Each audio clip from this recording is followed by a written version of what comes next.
आज चाहिँ हामी रजरमा हाम्रो प्रकृति चिकित्सालयमा चाहिँ अलिक सरसफाइ अभियान गरौँ भनेर आएको। यो चाहिँ मेरो तेस्रो भिजिट हो होइन। पहिला 2 चोटि चाहिँ म बिरामीको रूपमा आएको थिएँ। अब यो हाम्रो प्राकृतिक चिकित्सालयले यति राम्रोसित मान्छेहरूलाई टेक केयर गर्छ, सबैलाई मनपर्छ। अब मैले यसो अलिअलि जाने बुझेको सिपकला के सेयर गरौँ भनेर आएको।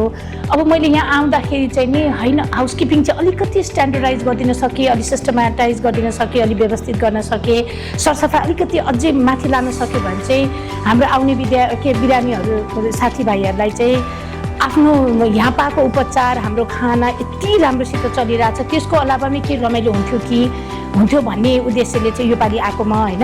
आउँदै निकै दिनहरू त बितिसके। अहिले चाहिँ मैले अब हाउसकिपिङको लागि अब यो हाम्रो देशको कन्टेक्स्ट पनि बुझ्नु पर्यो होइन।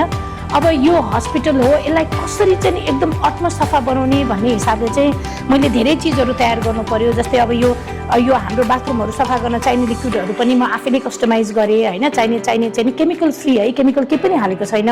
हाम्रो वरिपरि पाउने उपलब्ध हुने सामग्रीहरू प्रयोग गरेर यसलाई चाहिँ नि सफा गर्नको लागि भने यो सम्मिश्रण बनाइयो, कस्टमाइज गरियो।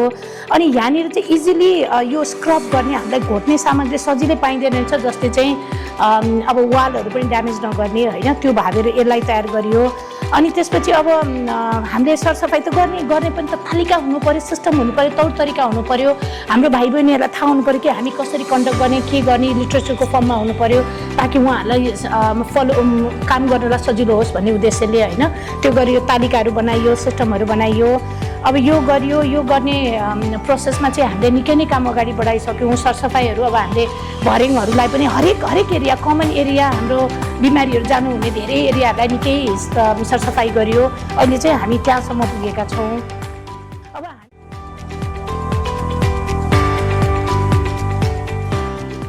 यो कोठा चाहिँ सफा गर्ने गहिरो डिप क्लिनिङको प्रोसेसमा छौँ। डिप क्लिनिङ भनेको चाहिँ हामीले भएका यी माकुराको जालोहरू, फ्यानहरूमा आउने माकुराको जालो, अब त्यहाँ लागेको कालोहरू होइन, यो भएभरका चिजहरूलाई चाहिँ एउटा चिजलाई हेरी सफा गर्ने।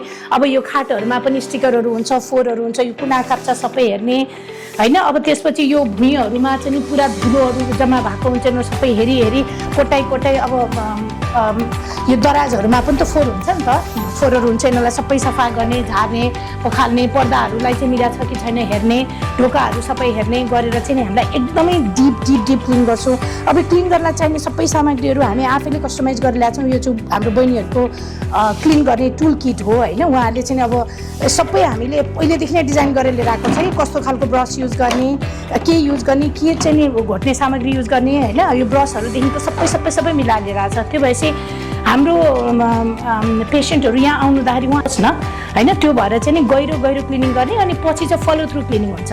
अनि त्यो भएपछि आउने सबै मान्छेले त्यही लेभलको क्लिनिङ पाइराख्नुहुन्छ। आइडिया चाहिँ जसरी भए पनि उहाँहरूको अनुभव, हाम्रो रजरमा हुने अनुभव चाहिँ नि साह्रै रमाइलो होस्, आरामदायी होस्। किनभने अन्ततको त लास्टमा त सुत्नुपर्छ, रेस्ट गर्ने एरिया त आफ्नो कोठा हो। कोठा नै सरसफाइ भयो भने त उहाँहरूको आधा बिरामी यसै पनि निको हुन्छ होइन। हुन चाहिँ अब हामी अस्पताल, नेपालमा पाइने अस्पतालहरू, अब मेरो अनुभवमा मैले एकदम अपस्केल, एकदम राम्रो सरसफाइ त भेटेको थिइनँ। तर रजर आफै पनि धेरै राम्रो सफाइ त थियो।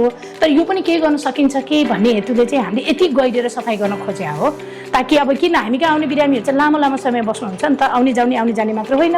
हामी कहाँ अहिले सरसफाइलाई चाहिँ हामी 4वटा चरणमा बाँडेका छौँ। एउटा क्रु र एउटा टिमले चाहिँ नि गहिरो सफाइ गर्छ, जो चाहिँ नि अब वर्षौँदेखि नभएको सरसफाइलाई उहाँहरूले अहिले बहिनीहरूले गहिरो सफाइ गर्नुभएको छ। उहाँले घोटी गरिरहनु भएको छ। यहाँनिर झ्यालदेखिको लिएर यो सबै चिजमा उहाँले एकदम गहिरो सफाइ गर्नुहुन्छ, एभरको फोल निकाल्छ एउटा टिमले। अर्को टिमले चाहिँ नि जुन ठाउँमा सरसफाइ भइसकेको एरिया छ त्यहाँ गएर चाहिँ नि बहिनीहरूले त्यहाँको रेस्टरुम्स, बाथरुमहरूलाई उत्तिकै सफा गरेर राख्ने, अनि हाम्रो प्यासेजहरूलाई सफा गर्ने, त्यसपछि भर्याङलाई सफा गर्ने एउटा टिमले गर्नुहुन्छ। अनि अर्को टिमले चाहिँ नि बसिरहनु भएको कस्टमर्सहरू जो हुनुहुन्छ, हाम्रो स्वास्थ्यार्थीहरू, उहाँहरूको रुमलाई चाहिँ नि बेसिक मेन्टेनेन्स गर्ने। अनि अर्को लेयरको क्रुहरूले चाहिँ नि जो हाम्रो भेकेन्ट भएको रुमहरू छ त्यसलाई चाहिँ नि फेरि सफा गरेर अर्को मान्छेलाई दिन रेडी गर्ने। त्यसो गरेर हामीले 4 चरणमा डिभाइड गरेका छौँ। त्यो भएपछि सबैलाई एउटै काम पनि परेर काम पनि डिभाइड भयो, अनि आफ्नो गर्ने प्रोजेक्ट हामीले सिस्टम तयार पार्नुभन्दा अगाडि, जस्तै हामीहरूको यहाँनिरको यो कमोडहरू छ नि, यो पोटास धेरै युज गरेर यो सबै ब्ल्याक पिगमेन्टेसनहरू थियो होइन हामीले यो सफा गरी हेर्नुहोस् त यति सफा बनाउन सकेका छौँ कि अब यो त अलमोस्ट व्हाइटै भइसक्यो नि त अब यति मात्रै बाँकी छ यो पनि बिस्तारै जान्छ भनेपछि एउटा सिस्टम पनि डेभलप गर्न जरुरी भेटाएँ मैले होइन कस्तो खालको सामग्रीहरू प्रयोग गरेर कसरी काम गर्ने एउटा प्रोसेस प्रोटोकल त हुन्छ नि त अब यो यतिको सफा हुन पायो अब हामीले हरेक फिमेल वार्डमा छु जेनरल वार्ड होइन यहाँ चाहिँ नि धेरै महिला साथी मेरो बिरामीहरू बस्नुहुन्छ अनि यसलाई चाहिँ हामीले दिनहुँ सरसफाइ चाहिँ गर्छौँ दिनहुँ सरसफाइ गर्ने क्रममा मैले भने नि 4 भागमा डिभाइड गरेको थिएँ यो चाहिँ नि वान अफ द भागमा चाहिँ डेली भएभरका सबै सफा गरेर निकाल्ने प्रोसेसमा जान्छौँ हामी झाडु पोछा लाउँछौँ अनि 3-4 दिनमा चाहिँ उहाँहरूको तन्दाहरू सबै हामीले फेरिदिन्छौँ त्यो गरेर यसरी मेन्टेन गरिन्छ अनि बेला बखतमा फेरि हामी डिप क्लिन गर्छौँ यो चाहिँ मेन्टेनेन्सको प्रोसेसमा गइरहेको छौँ अहिले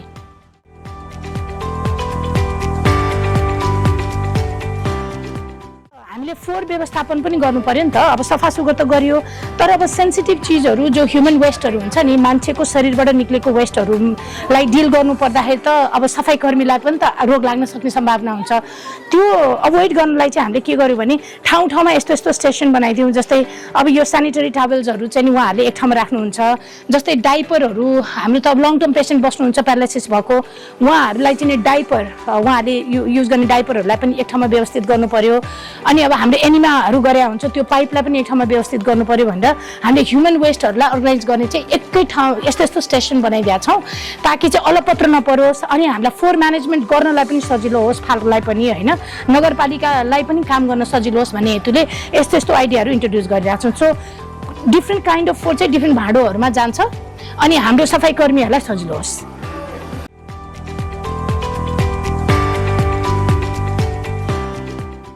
चाहिँ सफा मात्रैमा सीमित रहेन नि त किनभने हाम्रो यहाँ आउने स्वास्थ्यार्थीहरूको लागि चाहिँ नि सुलभ सुत्न सजिलो हुने होइन सबै कम्फर्ट हेरिदिनु पर्यो सरसफाइको साथसाथमा कम्फर्ट हेरिदिनु पर्यो त्यही भएर हामीले पुरानो भएको सिरकहरू भए सिरानीहरू भए होइन हामीसँग चाहिँ अब धेरै नै पुरानो भएको काम नलाग्ने सिरानीहरूलाई चाहिँ हामी यसलाई फेरि रिवर्क गरेर रिडिजाइन गरेर बनाउँदैछौँ अनि हामीले अब एउटा स्ट्यान्डर्ड साइज र सेप बनाएका छौँ सिरानीको लागि त्यो चाहिँ सबै साथीहरूले मन पराइदिनु भएको छ होइन त्यसरी चाहिँ नि अब हामीले ओढ्ने ओछ्याउने यो तन्दा सिरकहरू सबैको पनि सुव्यवस्थित हामीले गर्दै पनि जाँदैछौँ जस्तो हाउसकिपिङ भन्न साथ सबै कुरा इन्भल्भ हुन्छ नि त जसमा चाहिँ सिरानीको ठुलो भूमिका हुन्छ कि अब हामीले एउटै अब हामी त हस्पिटल भएको कारणले हामी त 100-130 बेडसम्म छ नि त भनेपछि हरेक हातमा चाहिँ एउटा स्ट्यान्डर्डको सिरानी हुनु पर्यो एउटा साइजको होइन त्यसलाई हामीले 15x24को लागि चाहिँ फाइनल गऱ्यौँ अब यसलाई मिल्दोजुल्दो हामीले अब सिरानीको खोल अहिले हाम्रो सिरानीको खोल बनाउने प्रोसेस भइरहेको छ बहिनीहरूले त्यो बनाइरहनु भएको छ मरिमरि हेर्नुहोस्